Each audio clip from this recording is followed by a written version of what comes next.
what's the best to put in baked beans? Bacon. Your penis. Welcome back to Podcast the Hero. You put your penis in baked beans? I want to.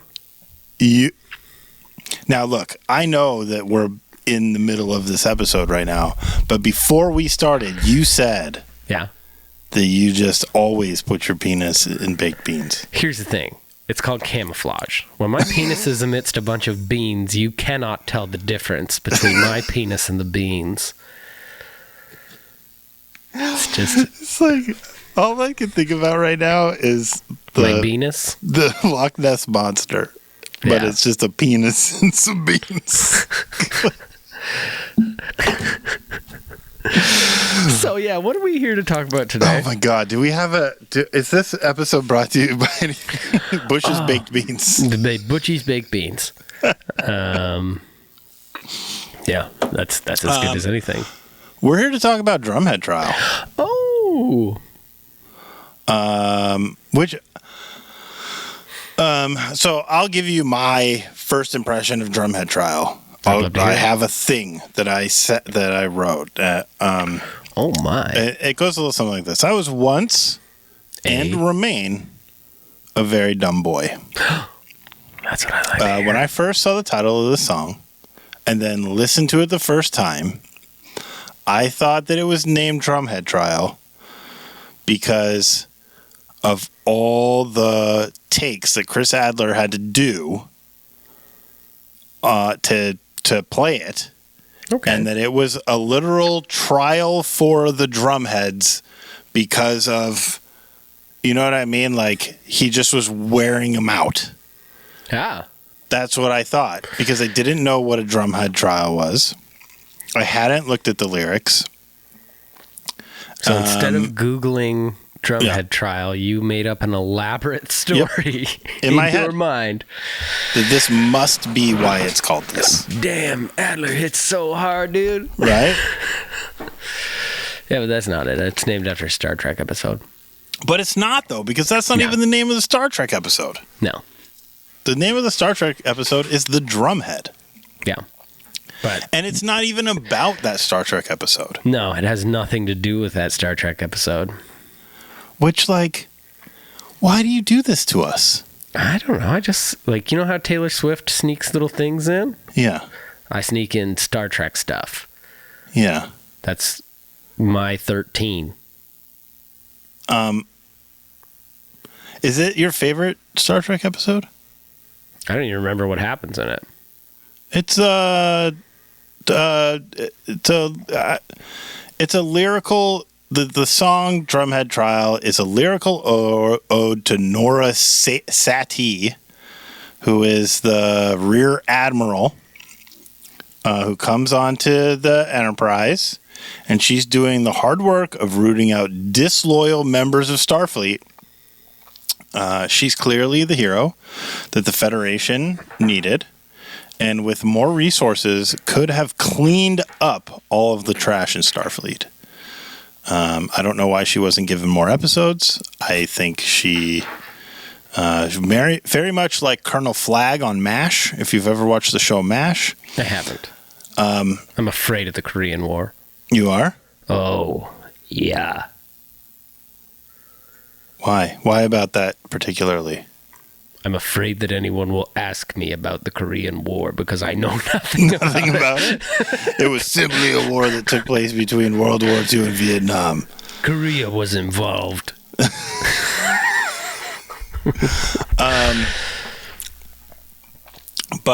So in that episode, basically, she goes over the line. It's that thing like without. If you give up your security if you give up your freedom for more security, you'll have neither freedom nor security, kind of thing. Like she basically is saying like the ends justify the means, even though the means were real suspect. Yeah, you're not doing a very good job of describing the episode. Like, I feel like I could recall every episode of Star Trek if just given a little nudge, but this is drawing nothing. I remember she accuses Picard of being disloyal, which is maybe the most enraging thing that could possibly happen, knowing what we as the viewer know about Picard. Right.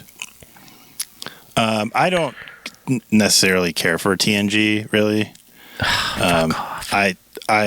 You're a DS9 guy now. I love DS9. I know. You sent me that just text started message the other day. The next one, Voyager. Is that the next one? Yep.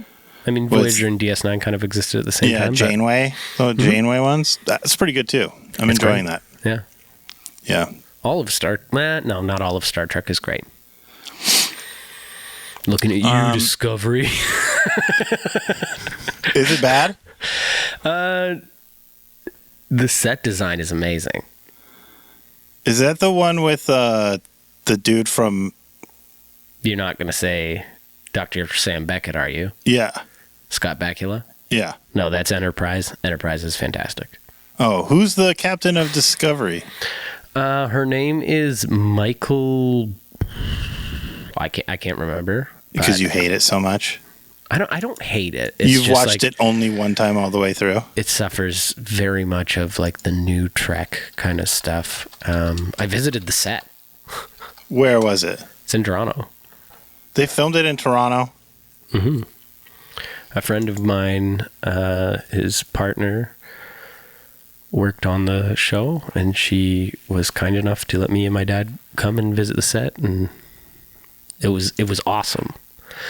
But the show is not awesome. The first season's okay, which is weird because usually Star Trek, the first season's a little laggy. But yeah, we are here to talk about that. Star Trek. What, you don't want to talk about Star Trek? I do want to talk about Star Trek. It's all That's I ever all want you to want talk to talk about. I fucking love Star Trek. Is this song really about breaking free from the record industry? It's not about breaking free from the record industry as much as it is about the fire that beats in the heart of creatives and how it is just being pissed out by mediocrity. Why do you hate the record industry so much? They clearly have bands' best interests in mind. Large corporations are not known for exploiting anyone that they can for profit. So, why? They're just good people trying to help struggling musicians. Some of them are. Which ones? Wayne Pagini. Okay. I don't know who that is. He was an A&R for Vagrant Records. Really good guy. And every time I think of good people within the music industry, I think of him. Well, that's nice of you to have one person that you like in the industry. There's a ton of people I like in the industry, and there's a ton of people I trust. But obviously we've had some bad situations. But this song is not. We've had some bad experiences, but this song is not necessarily a reflection on the industry or pointing a finger at the industry as much as it's like attempting to inspire people to follow their hearts and not be not be dissuaded by the success of mediocrity. Oh, like it's a call to go out and make something that fucking feels true to you, as opposed to making something purely for the sake of it being successful. Things can be successful and good, but it seems like not that often, especially in relation to rock and roll. Honestly, so relevant to this moment right now. Not this particular you and me talking moment, but the moment that we're in. Extremely relevant to that moment. This right now. We are really just scraping mediocre. Yeah. But there is an entire industry of people right now whose livelihood is dictated by an algorithm, right? Or a set of algorithms. And their skill set is not necessarily in the content they create, but in their ability to meet the algorithm where it is at a given moment, so that whatever content they're making shows up in your face. Right? So, like, in order to be successful in that, you basically have to do what the algorithm is saying you should do at that moment. Yeah. Instead of following your heart and making something that's real to you and important to you. Yeah. It's weird. Yeah. And that's kind of the purpose of the song. So are you saying that nothing has changed in a decade? Yeah. For me? For everyone. The world. Yeah, no. Things have changed for the worse, but it was inevitable, I think. Like, if we're looking at the microcosm of, like, guitar-driven music in the mainstream, it's dead. You know, like, it seems to me it's gone away. But then again, I'm like fucking 37 years old and I'm not exactly plugged into the mainstream. But for the longest time, we put all this like mediocre, watered down rock and roll on the fucking airwaves and pumped everybody's ears with it. And then nobody wanted to fuck with it anymore because it's so fucking boring. How do we make it better? I don't know. You have COVID? I caught it from you through this microphone. Yeah. How do I make it better? You can't. You're too old. I am? Yeah, your time on this earth is coming to an end, and fuck. It's too late for you. But I would say I can't have an impact at all anymore.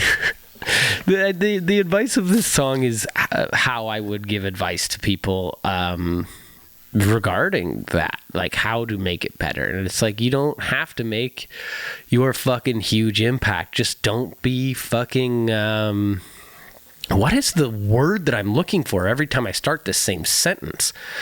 Don't be mediocre. I said dissuaded last time, but what I meant was discouraged.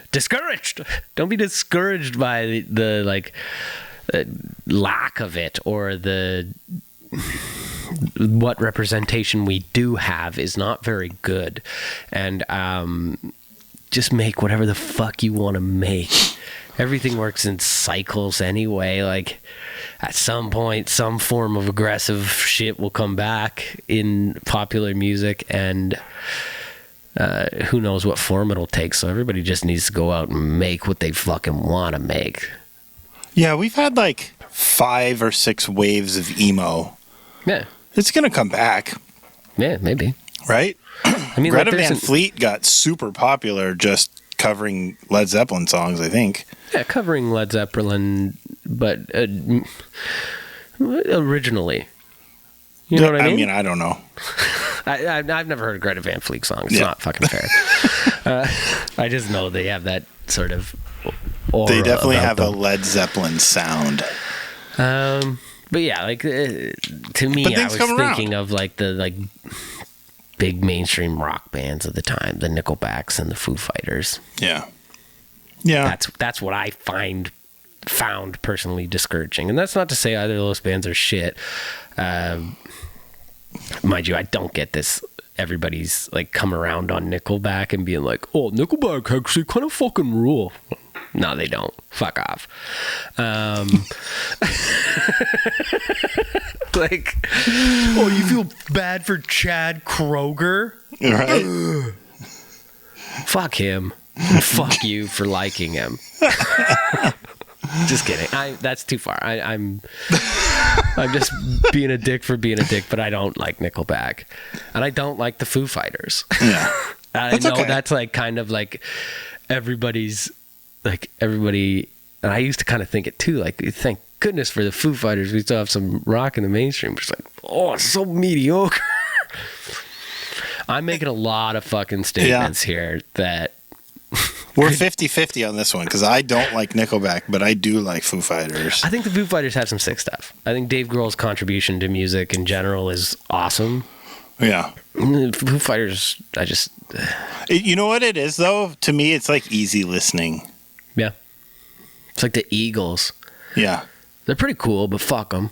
Yeah. I don't like the Eagles either. No. Fuck the Eagles. I like Steely Dan, though. Oh. I've heard of that. But I think, like, I think the thing for people aspiring to music is there's sort of two paths you can go down, right? There's the I'm gonna sound exactly like this other thing in hopes that some label wants their own version of that thing, which has happened so many hundreds of times. Like, oh, we got to get ourselves a Avril Lavigne, and we got to, Turns out there's only one, right? And she invented pop punk, right? Wait, I thought she was a country singer. No, she invented pop punk. Oh, I thought she was a country singer. And MGK perfected it. She's also dead? No. Avril Lavigne? I mean, yeah, there's the conspiracy that she's dead, but she's not dead. Oh, okay. If she's dead, there'd be another fucking flame burning at Parliament Hill. The thing that... So you could do that. You could go that route. Mm-hmm. Or you can go the route that most bands that have longevity go, which is by being totally fucking original. Yeah, and staying underground. But Well, just you don't enough, have to stay enough underground, above but ground that like you can make some kind of living. Yeah. Yeah, I guess that's... Yeah. But I mean, like... that makes it seem like it's a choice, really. Like... No. Like, if fucking Protest the Hero could be the biggest band in the world without doing anything differently... Yeah. Would I choose to stay underground? Fuck no. No. I'd be out there absolutely rocking my ass off in arenas and being like, hey, Bono, it's your buddy Cheese. Just wanted to call and say fuck you. There are so many people that just were. I'm crossing off the list of possible guests. Like, oh, Bono's out. Chad Kroeger out. That makes sense. You could say that I was saying Bonham. John Bonham? Yep. You can shit talk the dead. You can? Yep. All right. I prefer it. Because that way they won't beat me up. Jerry Garcia, fuck you. Is he dead? I mean, he's the lead singer of the Dead. Oh. So he's not dead. No, he is dead also. Good. John Mayer was in the Grateful Dead. Are you... What? I don't know how to respond to that, Fritzy. You love it. You're a huge John Mayer fan. I like John Mayer. He makes the best faces. His body is a wonderland. Yeah, he goes... And my body is a thunderland. And I make those faces, too. This song is one of the Caravan Easter eggs. Pardon me? Caravan Easter eggs. Oh, it's one of the songs referenced in Caravan. Yes. Mm-hmm. I don't even know. I can't sing riffs. Do you know how they were picked? The Easter eggs? I think a couple of them sound pretty fucking similar, so that made the decision pretty easy. Like the Descendants and C'est La Vie. Which one was I singing? I don't know. Yeah, okay. I don't even know.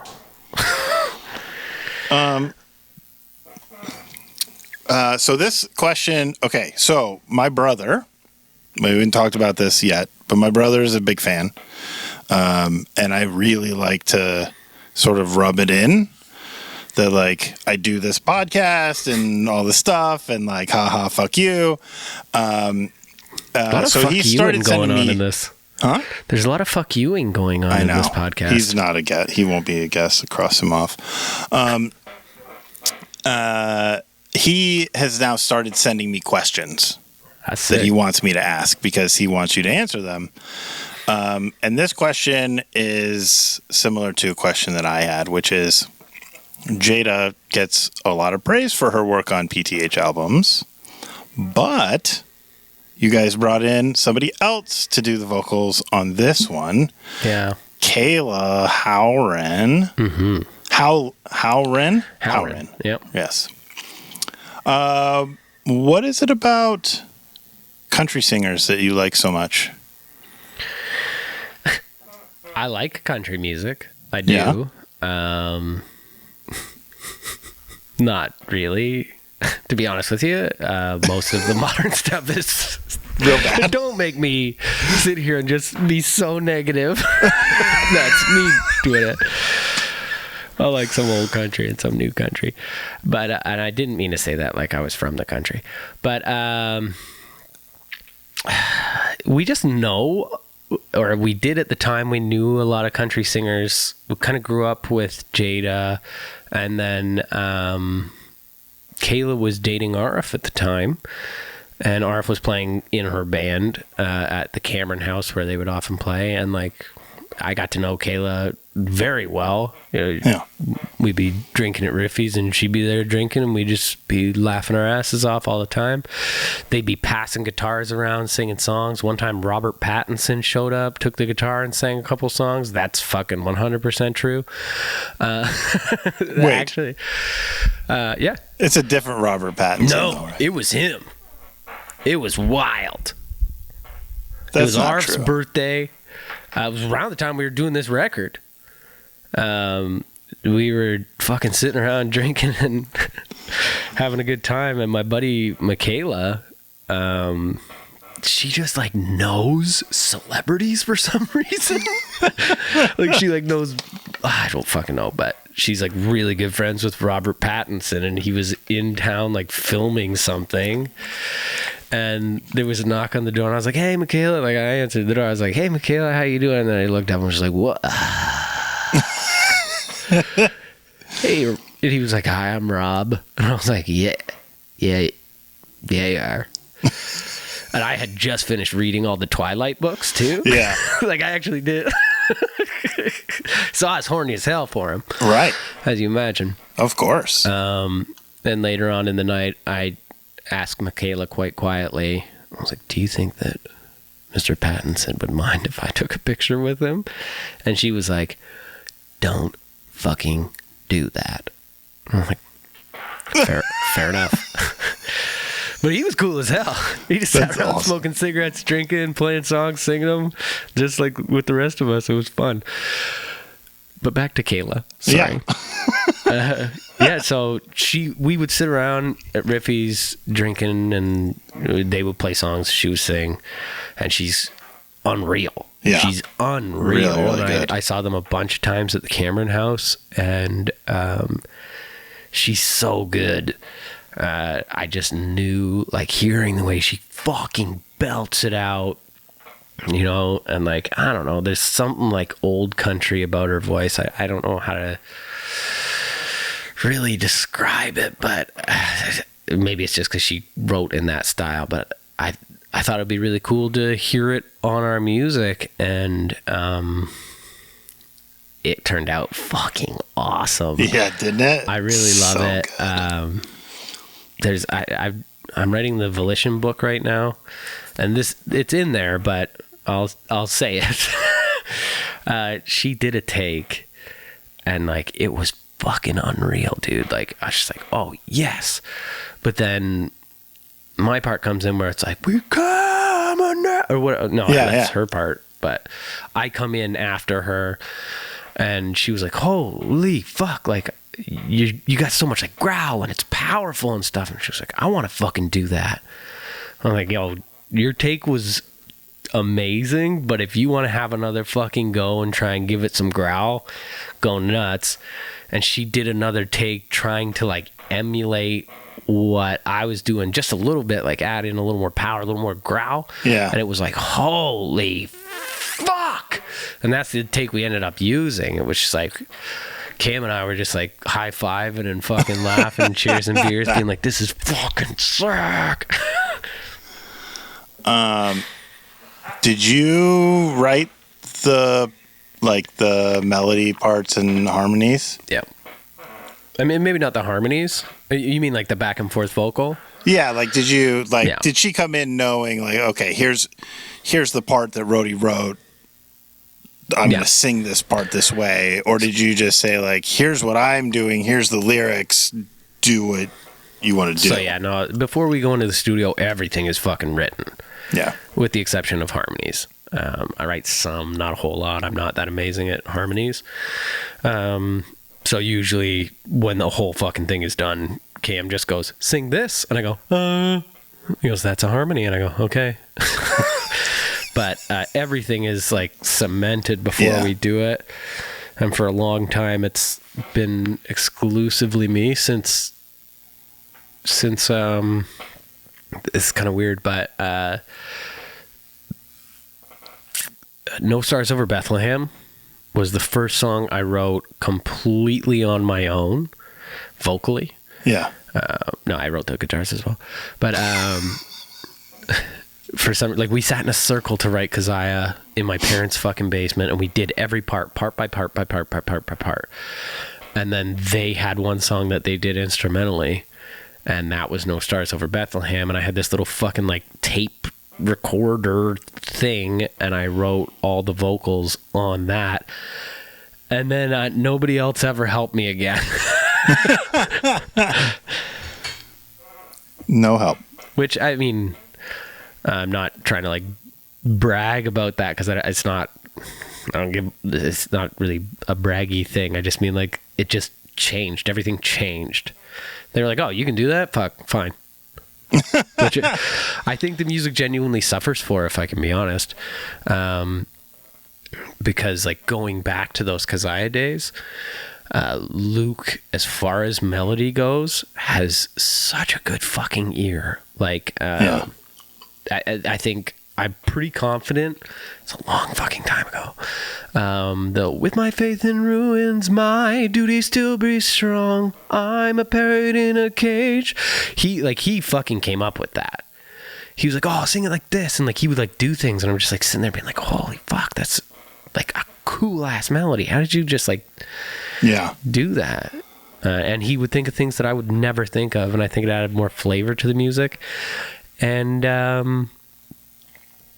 him and Milen, I've written songs for the new one, and him and Milen are going to come here, and we're going to work on them together, and maybe we'll get a little bit of Luke's flavor and a little bit of Milen's flavor in the main melodies for the new stuff. Cool. I said a lot of things there. Do you think Luke sees music in like weird colors and numbers? Like a synesthesia or whatever it is, or whatever. Like people who can just like, that G, that's clearly purple. I think Luke sees music as something between beers. Just like something to do between beers, being like, I'm so tired of drinking these beers all the time. I gotta figure out something else to do for a little bit. Oh my God. Before I slam all these beers. I think he's cut back on his drinking. I'm not trying to. He's good at drinking beers, though. He is amazing at it, honestly. As good as he is at guitar and like writing songs and stuff like that, he's better at drinking beers. He makes it fun. Does he like really like enjoy it? I think so. Does he like drink like good beer? Yeah, but he also like loves Coors Light. Okay. What happens if a guest vocalist, you've got somebody comes in and they just suck? Like you're just like, oh. So what you would do in that scenario is you would do however long it takes to get the part, and then you'd be like, all right, good job, thank you very much. We'll be talking to you. And that's it. I mean, like, yeah, like I don't. You're not gonna like be like, hey, dude, you fucking suck. You're just gonna be like, all right, cool, good job. Like, thanks for doing that. And then you're gonna have to figure something else out. Yeah. And then they're like, wait, what happened to my part on the record? And you're like, oh, we went a different direction. Yeah. Now this is creatively. This is all hypothetical. This is different, but we did have two people sing that part that Kayla sang. And Cam and I disagreed over it quite strongly. We had another person come in named Rachel Ferguson, who is an incredible singer, and she did a fucking amazing job. Truthfully, she was stronger than Kayla in the falsetto portion. Yeah. I feel like I'm saying like truthfully, honestly, okay. Honestly, like for sure. But at the end of the day, when Kayla had that growl, like that growl is what did it. Like I could listen to the like falsetto part and be like, yeah, it's weaker than Rachel's performance. But when she growls into this next fucking part and it's got like a little bit of like twang on it, it's just like so cool and interesting. And it's like, there's so much fucking character in the take of it that it's like, I feel bad that we wasted Rachel's time because she really is amazing. And that part would have been amazing with her in it. But what Kayla did was so cool. Yeah. Well, I mean, that's like that's a good problem to have, yeah. Right? Yeah. But I just wanted to make sure that because you asked that question right after we're talking about Kayla's part. And if Rachel ever heard this, I wouldn't want her to think that we were talking about her because we're not. Oh God. Yeah. No. This was my brother's question. It's question 2 on his list of questions. What's his name? He has no insight. Jahoov? Into any of this. Is his name Jahoov? No. Jahoov? No, his name is Adam. I was close. I'll forward you the email. You can see a picture of him. I don't know why he has a picture of himself at the bottom of his email. No, I want to be surprised by his questions. Does he look like you? No. He's much better looking than me, I think. He's a little younger, and he's handsome. Wow, that's scary. He's a handsome fella. Better looking than the best looking guy I know. He wants to know how you decide when you're going to do growls versus cleans versus whispery things versus... Is that all? That's all planned out beforehand too? Yep. Yeah. It's even color coded. Green for low. Wait, no. Green for Kayla. I just put them all in brackets for the screaming, but the green is bring on the storm, bring on the sword, bring on the jesters, bring on the pain. Yeah, so I knew I was gonna throw it back and forth at that part, because in my head I'm like fucking Mike Patton. Yeah, but in my heart I'm like that Fred guy from YouTube. You're not Mike Patton? I'm very confused about what this podcast is. Can we talk about Faith No More? Yeah. We've covered basically everything on his list. But his impossible question? So what he calls the Punisher. The Punisher. Punisher control! It says, if one were to get a tattoo with this song as its inspiration, what would it look like? It would look like a cocoa tree. How do you say that? I don't know. A cocoa tree from The Legend of Zelda. Oh. No, yeah. There's a lot of imagery in this song about trees and shit. You get a tree. Okay. You get a tree getting cut down. And then some guy going 1, 2, 3, 4, 5, 6, 7, 8, 9, 10, 11, 12. Are you just counting rings? Yeah. I was going to be there for hundreds. The whole lyrics should just be that. Should just be me counting rings? Yeah. 1, 2, 3, 4, 5 rings, 6, 7, 8, 9, 10 rings. Yeah. Yeah, that'd be good. Or you could do it like the blow pop owl, like 1. Or the Tootsie Pop the Owl? Blow Pop Owl. Get out of here, you horn dog. Okay. After the line, heavy is the head that wears the crown, there's a, come on. Come on. Yeah. That's not in the lyrics. Yeah. Yeah. It's not written down. Like I looked. It's not in there. Yeah. So what made you do it? What, like, did it just feel like a come on moment, or was it like I think it was Cam going, dude, say come on here, because that's where it goes? Yeah, I think it was Cam going like, dude, I think we got to do a come on. And then we did one take, and I was like, you've convinced me. Is that Cam's superpower? Yeah, Cam's great. He knows like where all those little come-ons and yeahs and whatever go. Maybe. There was one we recorded, I thought it was as a joke, but he was dead serious. And maybe, I'm trying to think if I fucking went back on my word or not, but it was on Pacific Myth. It's, the bloom is off the rose, at least for me. And dogs like me can bark, but this caravan wears on. Dogs like me can bark, but the caravan just keeps on rolling on tonight. And it was like a tonight. And like we were laughing about it, and I don't even remember where we landed on it. We must have landed on like, yep. But when we got the like mix back, I was like, Cam, get that fucking tonight out of there yesterday. Like, it doesn't make any fucking sense. And he was like, oh, but I thought you said we liked it. And I was like, I don't know what the fuck I said, but get that fucking gone. And you know what? The funny part is I miss it. You do? Yeah, every time I listen to that song, I go, tonight.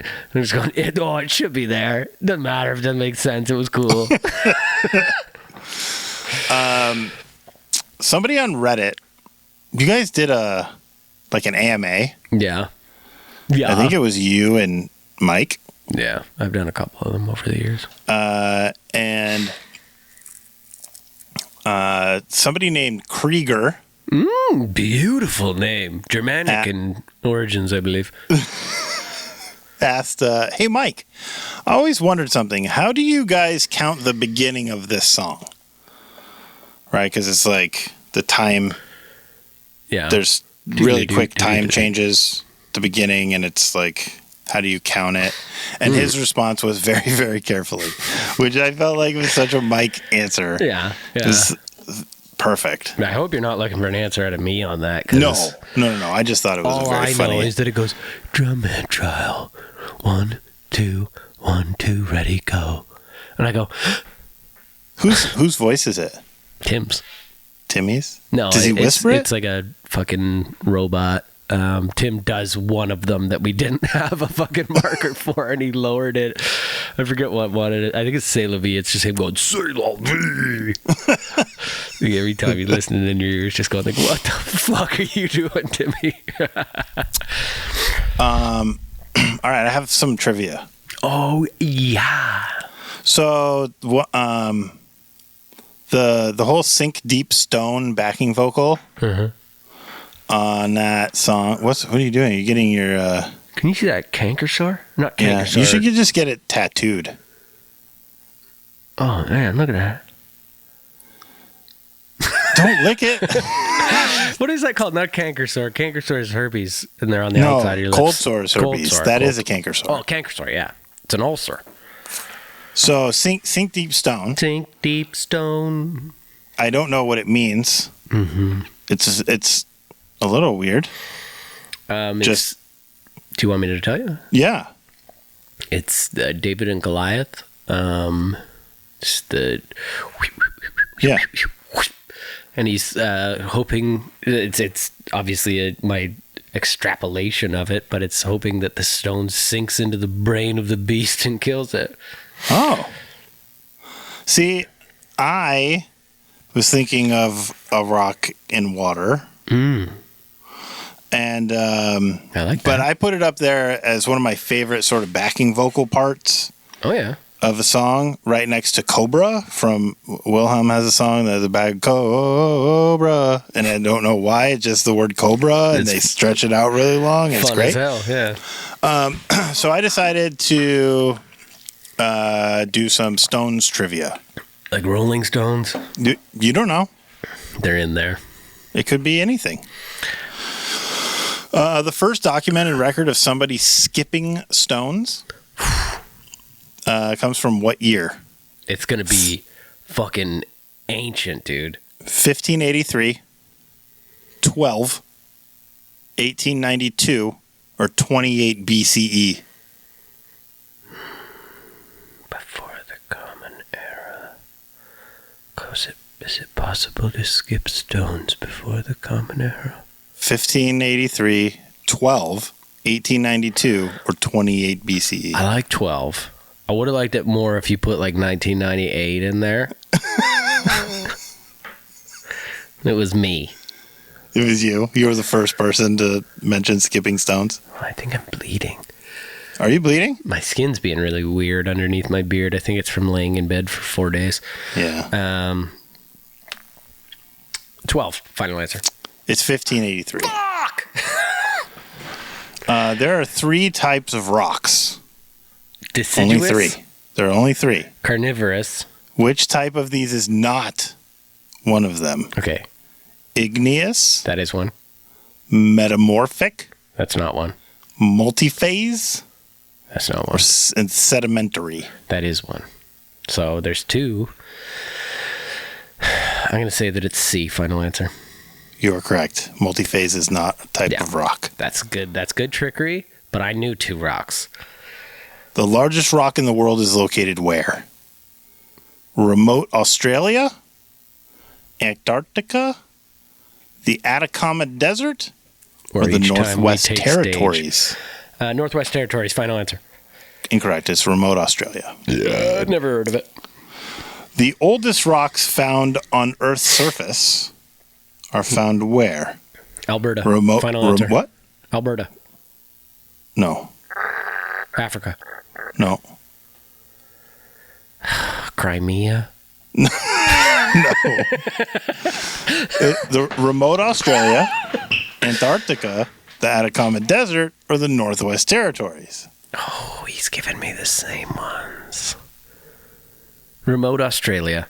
It's Northwest Territories in Canada. The oldest rocks on the face of the earth are in your beloved Canada. Is it because they're frozen? I don't know. Why are they? What? How is every rock not the same age? Who's making new rocks?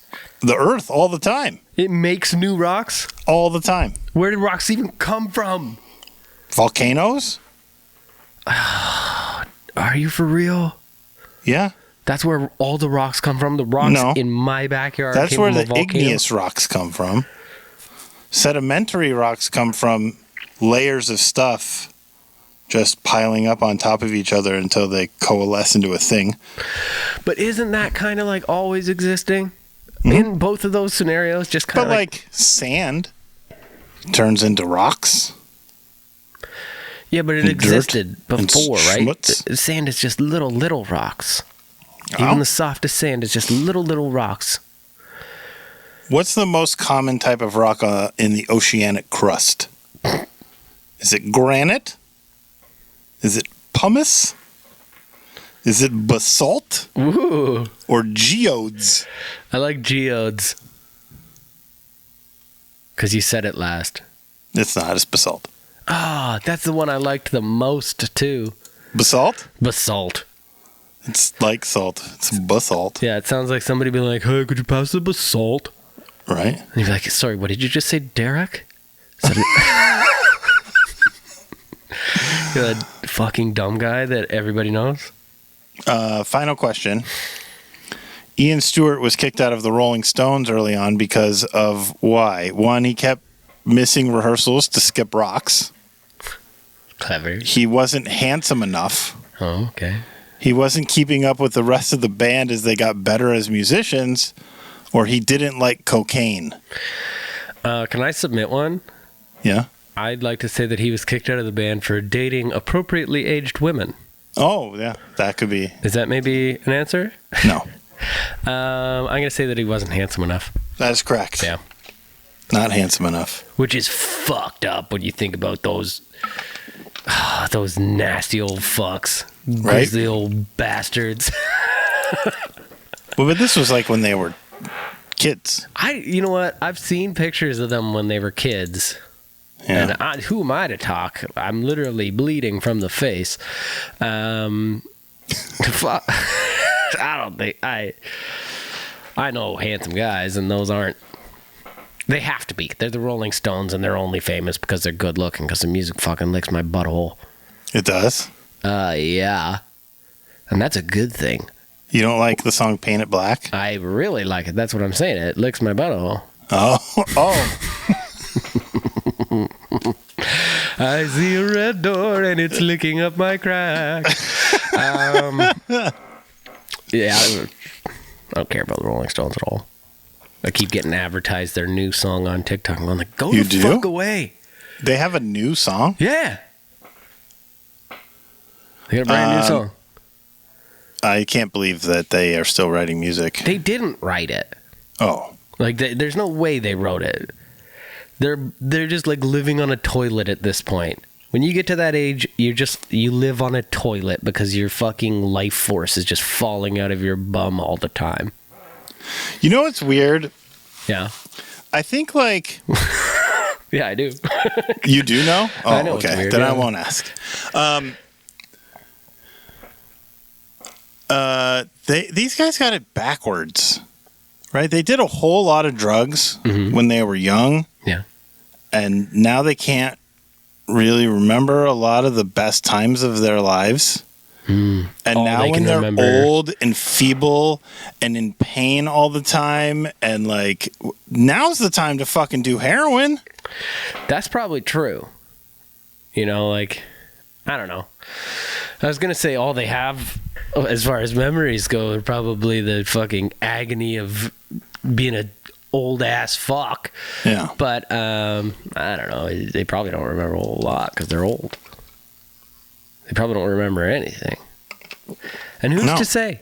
I remember.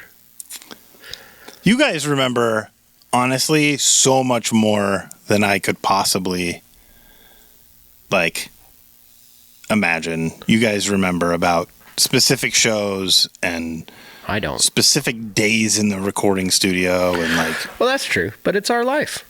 Yeah. I'm sure you remember specific days of your life as well. Nope. Remember that time I gave you the gift of Fritzy in a poo bath? Yes. See? You remember the important stuff.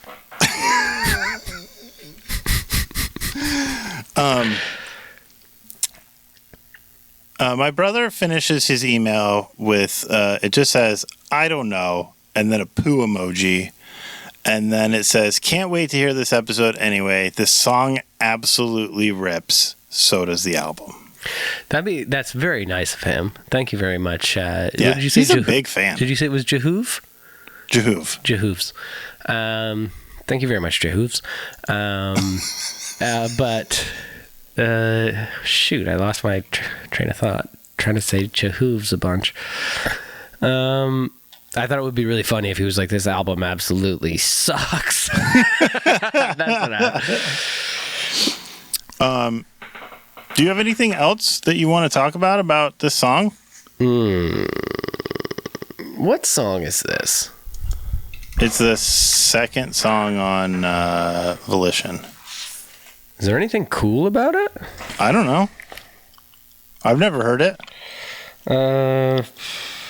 Let it grow tall. Oh yeah. There's a long slow pull on the briar, ready aim, and in the studio I went like this. When the fire burns. You did? Yeah, for some reason I kept trying to do it. I kept going. When the fire burns, and Cam just like ignored it every time and ignored it. And then like at some point I was like, okay, I don't think he's into that, so I'm just gonna stop doing it. Doesn't it like? Can't Cam if he doesn't like it, just like cut it himself? Yeah, he could. He just go. Snip, But like, I'm snip. sure there's things that I've done in the past, because it's like Cam is a dear friend, and I trust his opinion more than almost anyone's opinion. But like, at the end of the day, if I'm like, I have to go when the fire burns, I guess I don't know, it's technically my he's got to record. leave it, right? You know, like, it's not just my record. Like, obviously, if like Luke and Tim came together and they're like, "Hey, no," I go, "Okay, majority rules." But in that scenario, like, if you're with the producer, and you want to do something, you're paying them. It's like their job to just fucking record you. But yeah, that long slow pull on the briar part is ripped right out of a different song, not by us. Now it's a long pull on the briar. Wait. Now it's a warm chair by the fire and a long pull on the briar and the charm of an inspiring memory. I've still never in my life seen anything that's half as nice as seeing Mary Lou in Burgundy. I'm not going to say who it's by, because so they don't sue you. it's in my book. It's in the book. You got to buy the book. Who it is? You got to buy the book. You got to buy the book. It's not even fucking released yet. I love it. But it's a Fucking love beautiful lyric. It's a beautiful lyric, and I just wanted to do a little ode to him. He says now it's a warm chair by the fire and a long pull on the briar and the charm of an inspiring memory. I'm like, what a fucking beautiful thing that is you've said. And I stole it. And now I'm going to say it. Now I'm going to say it worse in a not so beautiful way. A long slow pull on the briar. Like what? Fuck me, man. But so the way that you sing that, though, is the reason why there's, like, that's the reason, like, nobody else does that. Yeah, sometimes I listen back to that stuff when I do the wacky voices. Yeah. You know, like, any of the stuff where I'm using those, like, baby voice. Yeah. Hey, or whatever the fuck it is, and like try to be creepy. What the fuck? Sometimes I'd listen to it going like, why you do that? You know? Like in the moment I'm like, oh, I'm gonna do the like creepy baby voice and it's gonna be cool, and then when I hear it back sometimes, not all the time, sometimes I hear it back and I go, cool, I like that. Other times I hear it back and I'm like, who the fuck do I think I am? And why? Well, I mean, it gives it so much more. So much more what? Like,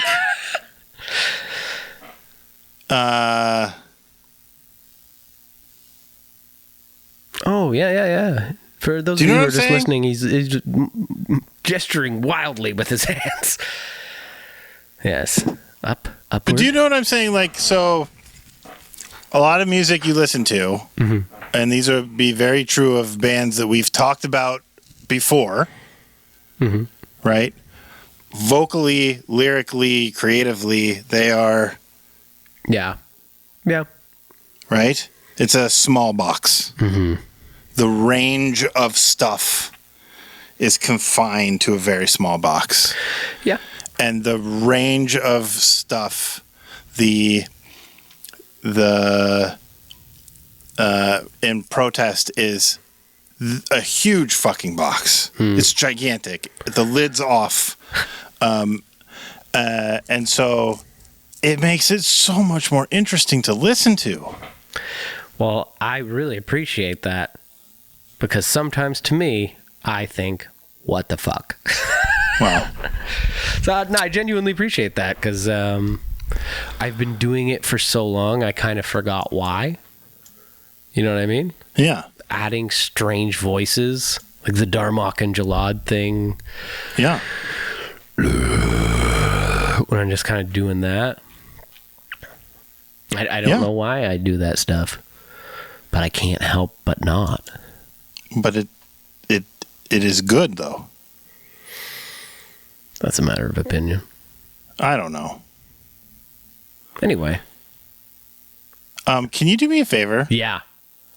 Without Huge hesitation. favor. Can you end the episode by telling my brother to eat shit and go fuck himself? Okay, listen up, Jahooves. Eat shit and go fuck yourself. Thanks for your questions. I'm Old Cheesy. And I'm olFritzy. And we're going to fucking eat you out, Jahooves. Together. That's incest a little bit, but we're going to share your little hoop consensually. The three of us will come together and we'll say, Jahooves, we're going to hoop ya. We're going to lick your hoop.